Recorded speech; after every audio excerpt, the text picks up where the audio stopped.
Hey, what's up, guys? This is Mike, aka B-Man, coming at you with the debut episode of the Talk of Horror podcast. This is something that I'm going to be doing at least once a week with different guests, as far as we'll have members of the group, we'll have fellow admins, and hopefully, if this does well, we'll also be doing some interviews with some of my actor, actress, and director friends.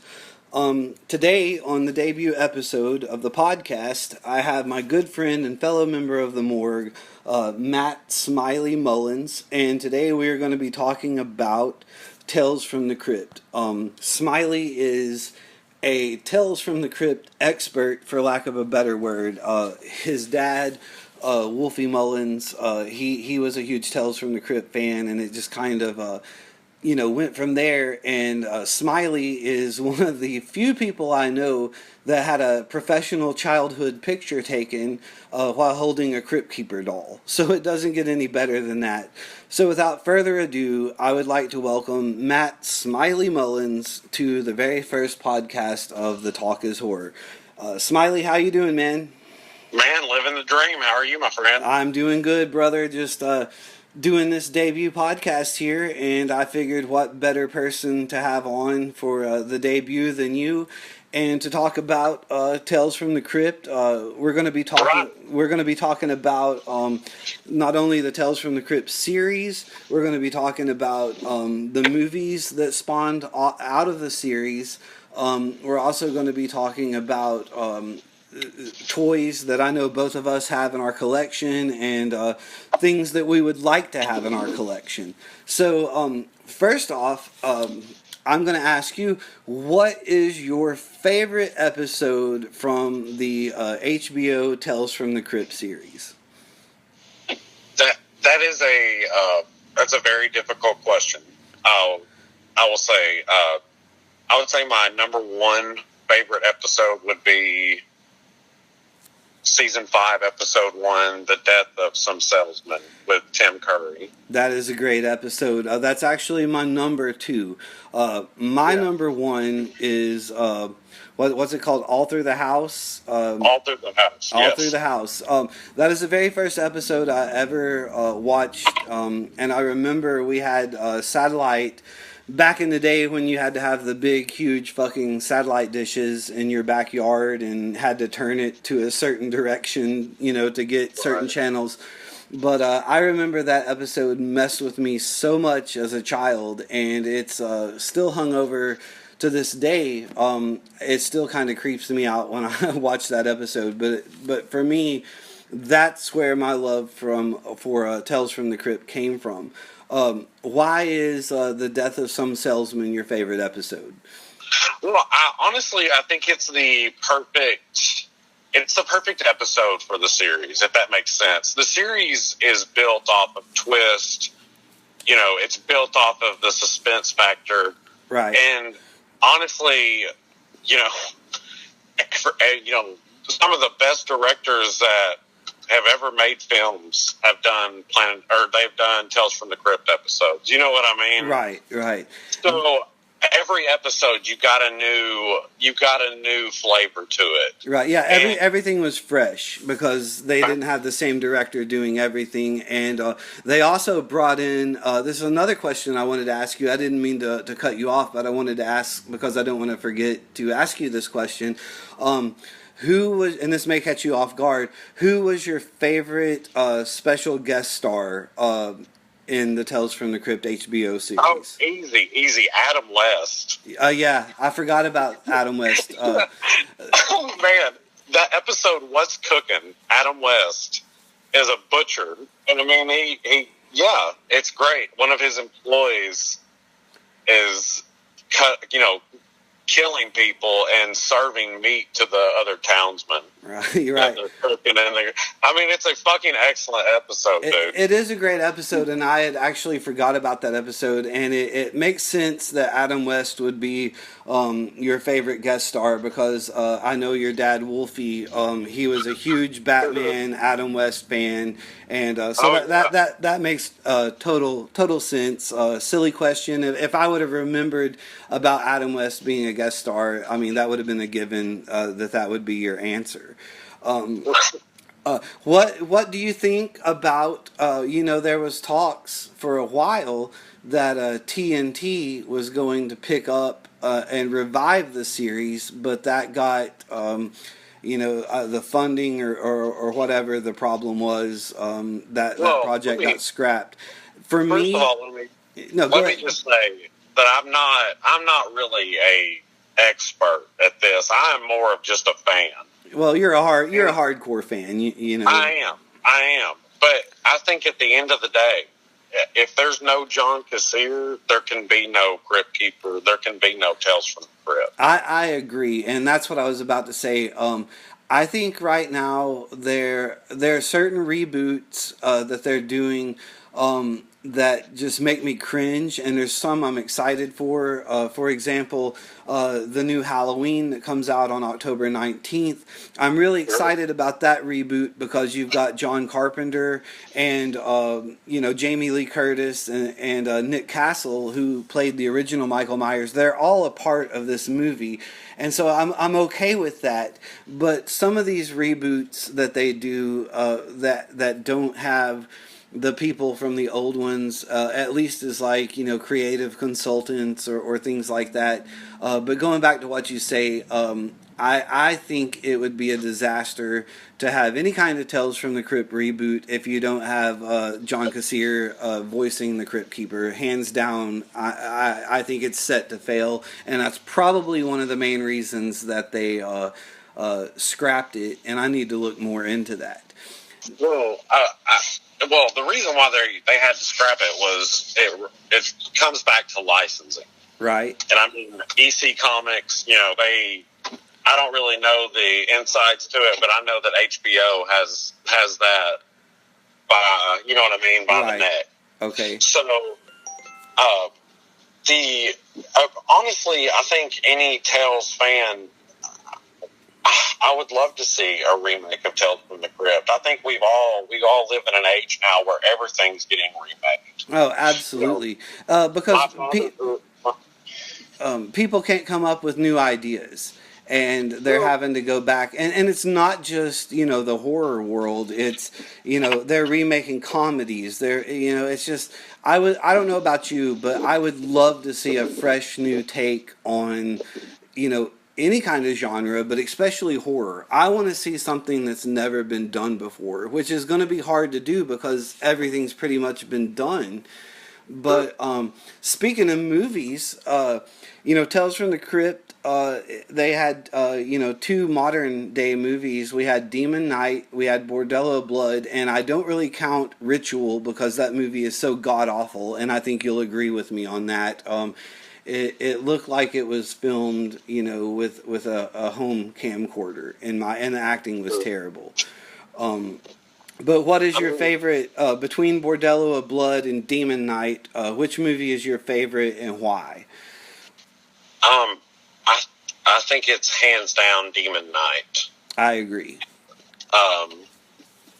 The Billy Zane was incredible. Oh, he was a lunatic in that movie, but you liked his character, or I did anyway. Even though he was the bad guy, there was a couple of scenes where I literally laughed my ass off. I mean, he fucking nailed that character. Yeah, I love the film, and I mean I love everything down to Jada Pinkett. You know what I mean? She was in the film. She was wonderful, but the comedy was great. It was great. I mean, everything about it was wonderful. I mean, it doesn't get any more. I'm sure the budget on that film wasn't as high as some of this shit. I'm sure they did not have a huge budget. But one thing that did help that movie is when it came out, Tales from the Crypt, the HBO series, was kind of at the height of its popularity. And I think that helped make that movie, the success it was. And to me, and I think you'll agree with me on this, I think it's one of the most underrated horror films in the modern era. I absolutely agree. I talk to people, and I'm like, oh, I love Demon Knight, and they're like, what's that? I've never heard of it, and my jaw just drops because I'm like, how the hell have you never heard of Demon Knight? Because to me that is just a lost gem, a completely underrated horror movie, hands down. I think the whole series is underrated. I agree. I agree. And going back to what we were talking to earlier, I am so glad that they did not do the reboot. And I know that you and I we talk a lot, and we both have a few Tales from the Crypt toys, figures, memorabilia. Actually, one of my friends over in our sister group sent me a autographed John Kassir autographed Crypt Keeper from Tales from the Crypt Keeper, which we're going to get into next, the cartoon series. We can't discuss Tales from the Crypt without talking about Tales from the Crypt Keeper. But that was such a nice surprise to have a carded, Crypt Keeper figure signed by John Kassir. And if I'm not mistaken, you actually reached out to John shortly after your dad Wolfie passed away, or before he passed away, excuse me, and he was kind enough to send you guys a autographed picture. Am I correct on that? Or that is correct. It's been a minute, so yeah, like to say that John Kassir is a nice guy is like an understatement. Yeah. And I think if you do any sort of research on this guy, he's got the resume of, he's the man, right? Right. Absolutely. He's had work. He's had very, very establishable work. And the guy is super fucking nice. And I think that a lot of times in our life we get disappointed when we look up to the people that we watched as children. But John Kassir is the real deal. And that's really nice to see. We need more people like that on this earth. I agree. I have met a ton of horror actors, directors, etc. And I was most let down by Doug Bradley, who played Pinhead in the Hellraiser movies. He was a complete asshole, and I just that really let me down. And it's hard for me to watch the old Hellraiser movies because of that. And but another thing, while we're on the subject, the nicest person I ever met, and the reason I'm bringing this up is tomorrow is actually the 3-year anniversary of her passing. But Betsy Palmer, who played Pamela Voorhees in the original Friday the 13th, I was working a convention in Worcester, Massachusetts. And while we were setting up, she was over at her table, and I walked over to her and to meet her. And there was hardly anybody in there. It was just us that were getting our booths ready and everything. And I said hello, and it scared her. And she goes, "Oh, you scared me." And I told her, I was like, "If it makes you feel any better, you used to scare the shit out of me when I was a kid." And the next thing I know, she pulls out from under her table a plate of goldfish crackers and grapes. And she's like, "Would you like some goldfish crackers and grapes?"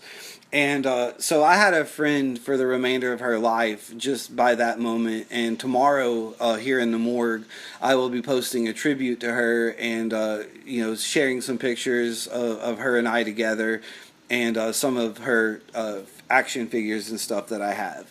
Now, didn't mean to get off subject there, but I just wanted to give everybody a heads up about that. Tales from the Crypt Keeper cartoon. It ran for 3 seasons. The first 2 seasons, in my opinion, are really awesome, but the 3rd season was done in a completely different style. What are your thoughts on that cartoon? And which season did you like the best? Well, season 1 and 2 were definitely the best. Yeah. I mean, I love the artwork on it. I mean, and honestly, we would have never had the marketing ploy for the toys or anything. You know what I mean? Without that animation. Absolutely. So I think you got to be thankful from a collector aspect because those toys are really cool. And they were very poorly made, and it was awesome. Yeah, but that's what makes them great. That's one thing. Now I do love the NECA toys. That the horror figures that they release. They're very well made, but I think we're long overdue for a NECA Crypt Keeper figure. I would love to see that. You know, for years, these Funko Pops are popular.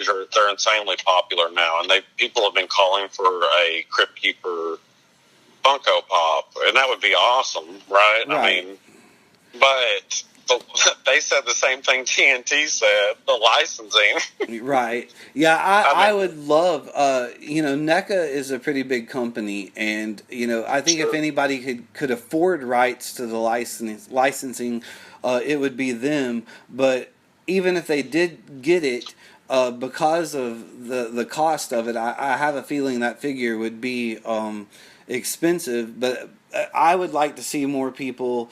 Maybe we should get a petition going or something where we can, get a NECA Crypt Keeper figure in the works. I would love to see that. Hey, I'm a huge Planet of the Apes fan, and NECA really stuck their head out for the Planet of the Apes community. Oh, they did, and there's some awesome figures. They did, man. They made some awesome ones. I wish I had more of them, and I love the ones that they did in the old Mego style. The cloth, kind of like Barbie doll. I saw those in Hastings, which is no longer in business. And actually, the last time I hung out with your dad, we were at Hastings in the town where you live, and my daughter was with us, and I think we spent like 20 minutes, over there in the NECA figures, looking at those Mego style Planet of the Apes figures. And I could kick myself in the ass for not grabbing those, because now the store's out of business, and you know where I live. I live in the middle of frickin' nowhere. So unless I find one at a flea market or something, I'm not gonna be able to get. But that's another podcast we need to do in the future, is talk about Planet of the Apes, because holy cow, I could go on Planet of the Apes conversation for an hour. And I know you could too. So what is your, I know recently you got, I don't know if it's life size or it's damn close to it, Crypt Keeper. Is that your holy grail that you have? Or what is... So, with collecting anything, right? The Holy Grail constantly changes. Right. Is that not right? No, that's correct. That is correct. Right now, I am so excited for the 112 Michael Myers action figure. I can't wait for that. But anyway, go ahead. Yeah, I mean, it was a Grail, and thankfully, it's now a reality, and that's wonderful. And I don't like to, obviously talk about it a lot, but, got a life-size Crypt Keeper. Thank goodness. I'm looking to build a chair for him. Me and my mom have already started. That's awesome. That you got to send me. You got to send me pictures when you do. As far as the comics, of course, everybody loves the old Tales from the Crypt, the Vault of Horror. That's actually where I got the name from for this podcast. Is the Talk of Horror. I stole that from the Vault of Horror. What do you think about the? I got a funny story for you. And then I'll ask you this question. They have newer, modern Tales from the Crypt comics. And I got on eBay because I don't have a comic shop near me, and I found what I thought was 4 different modern Tales from the Crypt comic books, and they looked awesome, and I paid like $30-40 for them. And then when I got them, I read the first one, and then I went to read the second one, and it was the same book. And what it was, there was 4 alternate covers, variant covers, and I didn't read the description well enough on eBay, so I basically bought 4 books. But as a collector, I'm glad I did, because I've got all 4 variant covers. But as a reader, it sucked because I only got to read 1 book. Sure. Do you still spend a lot of time? Well, I'm that's not really a good way to put it. Do you read? I know I don't know how many you have, and I'm not going to ask because it's really nobody's business. But the vintage books that you do have from Tales from the Crypt, do you read those, or are you too afraid to try to No, read I read them? them. You read them. That's awesome. I mean that's a dumb Yeah. question because I've known you for years, and I should have known the answer to that.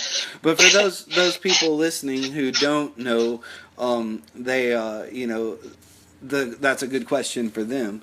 Yeah, no, sure. I mean, my philosophy on that is, we don't come out of this life with anything, Absolutely. but our love and our family. So, Right. if you enjoy something and you want to read a story, I think you ought to do it. Yeah. It's an experience. Do you have a problem with like the Vault of Horror and some of those others? Because to me, No. those are there's a lot of people that don't like those because they're like it's a Tales from the Crypt rip off or whatever, and Well, I try to tell them no, it's not because those are all released, correct me if I'm wrong, by the same company, and it was sure. just it's kind of the same thing, but you've got the way I look at it, the more books that are out, especially those vintage books, that's just more for us to read. And if it's not called Tales from the Crypt and it's called the Vault of Horror, who gives a shit? Because we're still getting, really cool horror stories, coming to life, from the comics. Well, EC Comics owned all of those titles. Right. And they were all being released at the same time. And Tales from the Crypt, the television series, some of their episodes were actually pulled from the Vault of Horror. Right. So they, those are three entities that are collabed together. Yeah. Now, when the TV series released, now people have this overall general idea that Tales from the Crypt is its separate entity, but in the golden age of comics, it was one. Right, and I think that's why a lot of people got pissed off because, like you said, they pulled some of the stories from the Vault of Horror, and I know there's a couple more. I can't think of the names. I think some of the best episodes in Tales from the Crypt were from Vault of Horror. I agree. And, but I think the people bitching and complaining about that, I don't think that they realize, like you just mentioned, that, they were all being released at the same time by the same company, so it was basically the same writers. And, and the way I look at it, like I said, that just gave us more, stories and books to read. Now, my next question, do you collect any of the modern Tales from the Crypt comics when they do come out? Absolutely. Okay, good. Absolutely, yeah. Paper Cuts has been doing the recent releases of Tales from the Crypt, and I believe it was last October when I went to pick up my file from the comic book shop, on the local comic newspaper, they were announcing that Paper Cuts was doing a new comic, and my local comic shop only got one issue. So, and I read the issue and it was decent. And I enjoyed it. You know what I mean? Yeah. It was sad to see that no more came out. Yeah, and my favorite comics, the one thing I don't like about comics nowadays, because I'm really old school, I miss the old newspaper print comics. I hate these new glossy, pages. The artwork is amazing. I'm not complaining about the artwork, but there's just something about holding an old comic with newspaper print. You and I know this because, when we worked together years ago, we would actually trade comics at work or trade toys for comics or whatever. But which do you prefer? Do you like the newspaper print, the older ones? I like the old musky smell that they have. Sure, no, absolutely. There's nothing.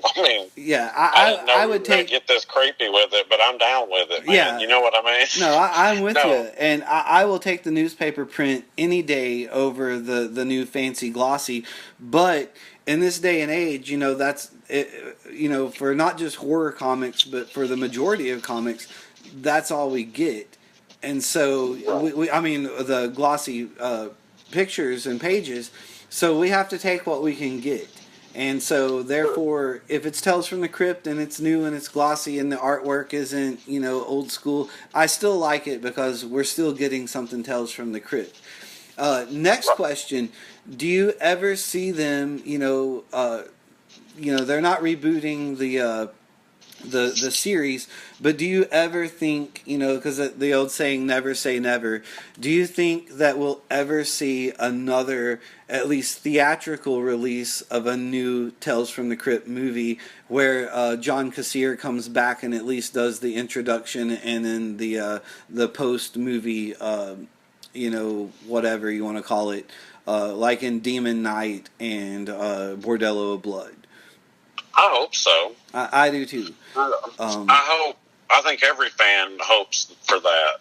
I mean, and he deserves it too. Like John's actively traveling the country, going to cons, doing stuff like that. Like, I think he deserves it. Yeah, I think it goes back to like the action figure. I think if enough people request it, demand it, start a petition, whatever. Maybe one of these companies like Blumhouse, who's doing the new Halloween, they're really low budget, but they put out some really quality, badass movies. But I guess it goes to what we've been talking about multiple times on this podcast, and that is getting the rights to be able to do it. And that's probably going to be the biggest setback for us to ever see another Tales from the Crypt movie. Yeah, I mean,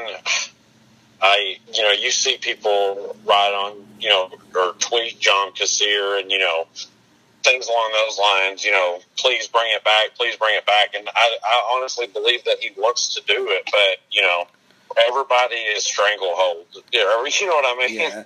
Yeah. Everybody's after the buck, and they forget, that without the fans and without, the original comics and all that stuff, it just comes down to greed on a lot of people, especially the bigger companies. But I know, Mr. Cassier, John Cassier, I don't think it's about money with him. I think he truly enjoyed doing what he did, and just from what he did for you, like sending you the pictures, etc. He obviously wants and has that connection with the true diehard Tales from the Crypt fans. And I admire that so much because, especially with it being dormant for as long as it's been, it would be real easy for him to just, walk away and want no part of it. So I think it's amazing that he's, doing conventions and still, he hasn't forgot what made him and where he came from. And that's few and far between in the world of Hollywood or anything like that nowadays. I mean, John Cassier was a successful comedian before he started doing right. But I mean, but if he died today, 90% of the people are going to be like, oh, that was the voice of the Crypt Keeper, So that's really what shot him into superstardom, for lack of a better word.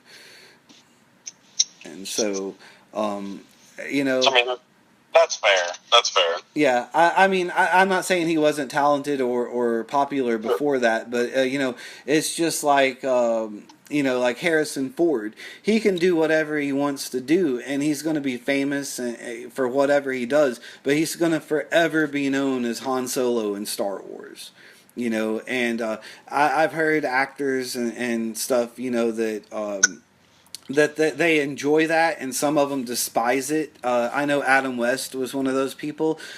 He's always going to be known for Batman, but people forget, the work that he did with, what was it, Family Guy, where he played Mayor West and stuff, So there's a lot of different things that people have done, but they seem to they tend to get labeled by their most popular role.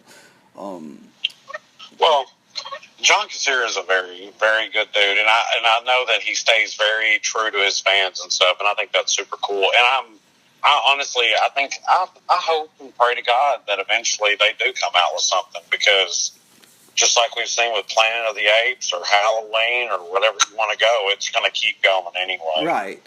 Why not let it be a part of it? Yeah, and you know, I hope to see, if nothing else, if we don't get anything else, I would love to see them do a you know, like an anniversary release on Blu-ray or something of Demon Knight and even Bordello of Blood, maybe with some new commentary or interviews with John Kassir and Billy Zane and some of the people. You know, we were. Talking earlier about Bordello of Blood. I mean, you know, you've got Corey Feldman in there, and you know, tell the story about Dennis Miller that we talked about not too long ago during the filming of Bordello of Blood. Yeah, your wish that you just asked for has already been granted. They have done anniversary releases for both films, and they've done documentaries on both. Oh shit! I did not know that. See that's why I have got you on here, because I was not aware of that. Do you have those? Yeah, I do actually. And like in the documentary about Bordello of Blood, they talk about he was just miserable. He wasn't happy.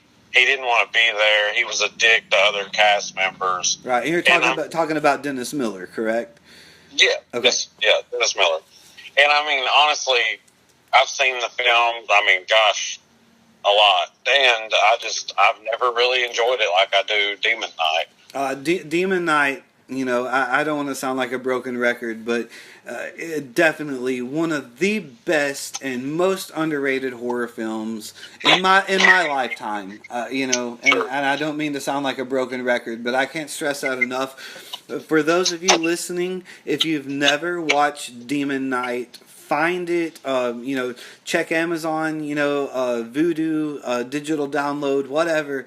Hunt down Demon Knight and watch it, because Demon Knight is an amazing, amazing movie with great acting, and the story is just so out there and crazy, but it's not, you know, out there and crazy in a bad way. It's a well-told story, a well-done movie, and hell, now you've got me wanting to watch it, and I'm gonna have to hunt down my DVD. I would love to find those on Blu-ray.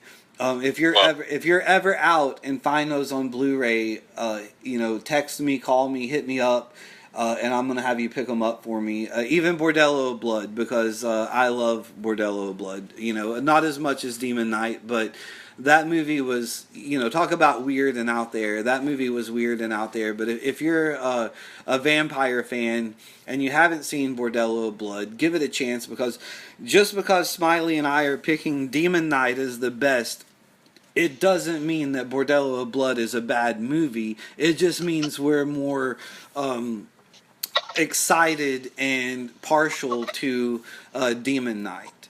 So, but anyway, we're going to wrap this up here. Is there anything else you would like? Oh, there's one question that I would like to ask. One final question before we get off here.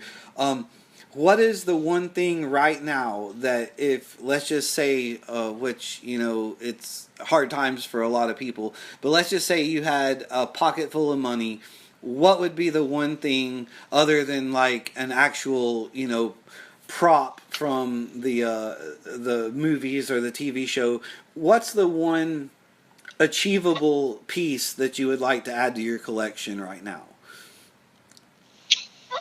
Probably the pinball machine. The pinball machine? That would be cool. And I would be down at your house playing that all the time if you got it. Right. Maybe if we can find it, we can go in half and half, you know, after we, you know, basically sell our house, and, you know.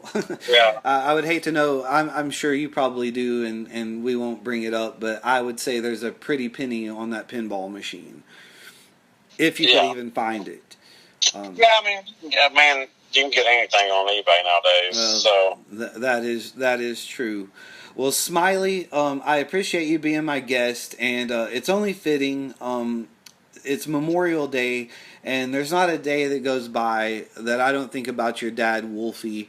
Not only do we miss him in our toy community and here in the morgue, but he was such a great guy, and anytime I got down or felt bad or needed advice, he was always there. And I know Memorial Day, we remember our vets and stuff, but we also remember, the people that we've lost. And, you were so damn lucky to have such a great, awesome dad. And I know you already know that. But I just wanted to dedicate this debut episode, podcast episode of The Talk of Horror to Matthew Wolfie Mullins, Smiley's dad. For those of you that knew him, I don't have to say anything. For those of you that didn't get to know him, man, he was a great dude. And I know if he were here right now, he would enjoy the shit out of this podcast because I think we've covered everything that he loved in Tales from the Crypt. Sure, I appreciate that more than you realize. Thank you. Oh, you're very welcome, man. He is missed every day. Well, brother, I'm going to get off here, and thank you so much again for being my first guest on the first podcast edition of The Talk of Horror. Tell your mom I said hello, and hopefully I'll get to see you soon, brother. Sure, absolutely, man. I love you, and thanks so much for talking to me. I appreciate it. My pleasure, brother, and thank you. I love you as well, and I'll talk to you soon. Yes, sir. Bye-bye, man. Bye. Okay, guys, there you have it. The very first podcast episode of The Talk of Horror. I hope you enjoyed it. If you did, leave a comment and let me know, because I'm putting a lot of work into this because I want to kind of help boost the morgue as much as possible and give you guys stuff you want to hear. If you want to be one of my guests in a future episode, message me, leave a comment below. If there's a movie or comic book, toy, anything you're excited about in the world of horror, please contact me or leave a message below, and I will do my best to cover it. And if this takes off and you guys really enjoy it, I will get a hold of some of my actor and director friends, and hopefully we can get them in for phone interviews to talk about the world of horror. So this is Mike, aka B-Man, representing the Evolution Toy Network and the horror community, the morgue. I love you all. Thank you, and we'll see you next week.